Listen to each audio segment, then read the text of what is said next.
Non veg சாப்பிடுவேளா? என்ன வேணுமோ சாப்பிடுங்கன்னு நீ தானே சொன்ன. நான் உங்களை முதல்ல மீட் பண்ணப்போ நான்வெஜ் சாப்பிடுவேளான்னு கேட்டேனோ இல்லையோ?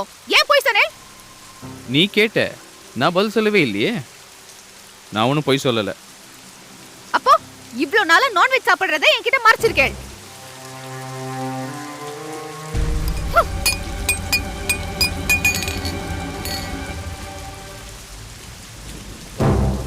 பாத்தேளா, உங்க மகன் நான்வெஜ் சாப்பிடுறத பார்த்து நன்னா ரசிங்கோ.